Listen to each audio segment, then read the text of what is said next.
Olá, esse é mais um reporte mensal da Novos Capital. Eu sou o Vitor Ari, sócio gestor de crédito, e vou falar para vocês um pouquinho sobre o mês de novembro. Então, o mês de novembro foi importante aqui para o mercado de crédito, principalmente por dois fatores, né? Um, foi o primeiro mês que marcou, o primeiro mês após aquela abertura mais abrupta nos spreads que a gente viu, que foi em outubro. Então, teve esse grande questionamento, né, pelos participantes do mercado se os spreads iam continuar abrindo, se esse movimento ia se reverter, o que ia acontecer depois daquela correção ali de outubro. E o segundo fator é que o mês de novembro marcou a temporada de resultados das companhias. A gente pôde avaliar ali um pouco da performance das empresas e como que elas vêm se comportando num cenário macro, de certa forma, desafiador que a gente vem vivendo. Então, primeiro, olhando para a parte de debêntures tradicionais, né, o índice teve bastante vol ao longo do mês. A gente viu o índice chegando a variar 20 bips para cima, 20 bips para baixo, mas no fim do mês o movimento foi, de certa forma, marginal, onde a gente teve um fechamento de 6 bips, encerrando o índice que cobre as debêntures mais high grade em CDI mais 2,20. A gente tinha ficado um pouco mais perto do 2,30 no mês passado, e a gente chega a esse patamar de CDI mais 2,20 agora em novembro. Já na parte de debêntures incentivadas, o movimento continuou de abertura. Da mesma forma que os tradicionais, as debêntures tiveram muita vol, a gente viu oscilando bastante ao longo do mês ali o índice, mas o índice finalizou nesse patamar de B-2, 2 bips. Isso foi uma abertura de 6 bips.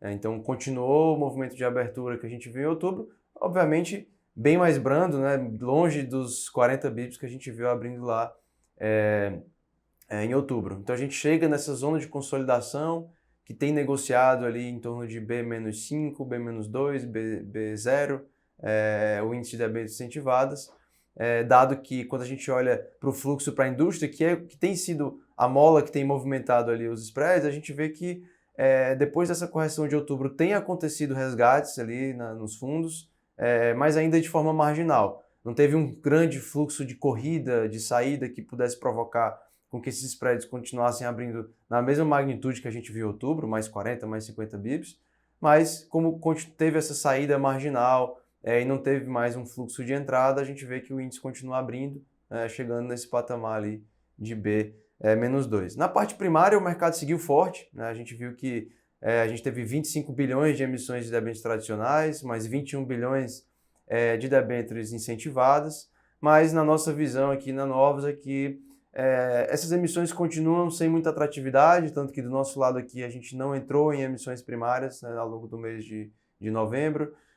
Na nossa visão, as emissões seguem com prazos muito longos e prêmios muito comprimidos, então pouca atratividade. Pelo contrário, o que a gente tem feito no portfólio no mercado secundário é encurtar a duration, tem uma sensibilidade menor, né, para esse cenário que a gente ainda não tem tanta clareza ali se os spreads, né, possam passar por mais um movimento de correção. Então a gente tem abordado, tem preferido ali uma abordagem de durations mais curtas e por isso não tem feito essas emissões primárias que têm prazos muito longos e sem prêmio para isso. A gente tem visto prêmios muito comprimidos. Para dezembro, de pipeline, né, calendário de emissões primárias, a gente vê que tem algumas emissões pontuais de volume relevante. A gente tem Cogna emitindo 1 bi, Eletrobras emitindo 3 bi, a EGE emitindo 1 bi também, Casa dos Ventos ali com 1,5 bi. Mas quando a gente olha o calendário como um todo, o que a gente espera é que, pelo menos ali para as 2 últimas semanas do ano, já deve ter um esvaziado ali de pipeline, até porque o mercado já começa a ficar um pouco menos líquido e com menos profundidade nessa segunda metade do último mês do ano. E aí o ponto bem relevante que a gente teve no mês foi a temporada de resultados, né? A gente teve a divulgação dos resultados do terceiro trimestre de 25. O que a gente conseguiu perceber, uma vez que a gente analisou todos os resultados do nosso universo de cobertura, incorporou as novas informações dos nossos modelos e rodou o nosso rating proprietário para todas elas, a conclusão que a gente chega é que continua um movimento de deterioração do crédito das companhias que a gente vê, na verdade, desde o segundo semestre de 24, principalmente com a dificuldade de geração de caixa das companhias ali pelo esse cenário de juros altos. Quando a gente agrega as notas do nosso rating e compõe o nosso índice de qualidade de crédito aqui, a gente vê que saiu de um patamar de uma nota que vai de 0 a 10, de 8,35 lá no segundo semestre de 24 e fecha agora o terceiro TRI de 25 em 7,68. Então a gente vê essa contínua deterioração das empresas, mas, por outro lado, uma temporada de resultados sem sustos, sem grandes surpresas, simplesmente, né, uma maior dificuldade ali de geração de caixa, margens mais comprimidas, e um crescimento também um pouco mais tímido ali por parte das companhias. Então, a gente segue atento a esse cenário, a gente segue priorizando empresas, né, que têm um perfil de qualidade um pouco melhor. A gente reduziu, né, ao longo dos últimos meses a exposição a empresas que devem sofrer um pouco mais com esse cenário daqui para frente.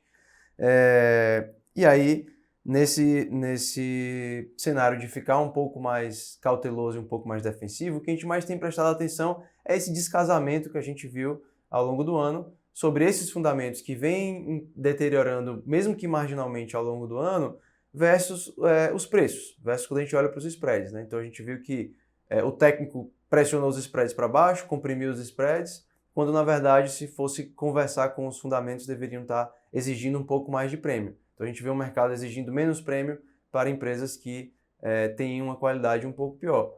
Então, por conta disso que a gente já vem adotando esse perfil de ter mais caixa, de ter duration mais curta, de ter empresas de melhor qualidade, então uma abordagem bem defensiva. E aí, com essa abordagem defensiva, foi o que ao longo do mês de novembro a gente teve uma performance que foi um pouco mais branda ali, principalmente no fundo Novos Créditos, que é o nosso fundo high grade. A gente, né, teve uma performance ali de 1,03% no mês, isso dá 98% do CDI. Na parte do renda fixa ativo isento, né, os books de juros ali conseguiram contribuir bem, mas a nossa parcela de debêntures conseguiu ser defensiva, né, conseguiu sofrer bem pouco ali num cenário de abertura de spreads. Então foi positivo a gente ter esse perfil um pouco mais cauteloso e a gente ficou com essa performance de 1,18, que dá 122% do CDI no mês. E olhando daqui para frente, segue essa postura, tá? Principalmente por conta dessa virada do ano. Muitas vezes a gente vê algumas rotações de portfólio, algumas mudanças mais fortes ali de carteiras, tanto por parte das tesourarias de bancos, como por parte de fundos de gestoras, né, independentes. A gente vê essa rotação ali chegando no fim do ano, então a gente prefere manter essa postura cautelosa. Por mais que a gente vê os spreads tendo essa corrigida e começando a ficar com um pouco mais de prêmio, né, versus o que a gente tinha há 2 meses atrás, por exemplo, a gente prefere passar a virada do ano um pouco mais cauteloso, e aí, né, no próximo ano a gente pode começar a explorar o que a gente consegue ter de oportunidade, ou se tiver alguma correção mais abrupta, a gente vai ter bastante caixa para conseguir agir e capturar esse movimento. Então, no nosso portfólio, para o Novos Créditos, que é o nosso fundo de debêntures tradicionais, high grade, a gente segue com um carrego de CDI mais 1,4, uma duration do portfólio em torno de 1 ano, com 32% de caixa, né? Segue com esse caixa bem robusto. Então, de novo, isso pode ser um baita ativo, né? A gente ter esse caixa em um momento de correção, que a gente conseguir capturar as oportunidades. E no Novos Renda Fixa Ativo Isento, a gente também segue com essa postura mais cautelosa, com 56% de caixa, né? De novo, utilizando o prazo de enquadramento ali a nosso favor, com um carrego médio ali de CDI mais 0, quando a gente está falando de debêntures incentivadas, então isso com gross-up do imposto seria um carrego de CDI mais 1,16, e uma duration de 2,2 anos do portfólio, o que para esse mercado de infraestrutura é uma duration também bem reduzida, um perfil bem defensivo. Então é assim que a gente está posicionado daqui para frente. Estamos abertos aqui para tirar qualquer dúvida, qualquer esclarecimento, sempre que quiserem acessar nossos canais. Obrigado.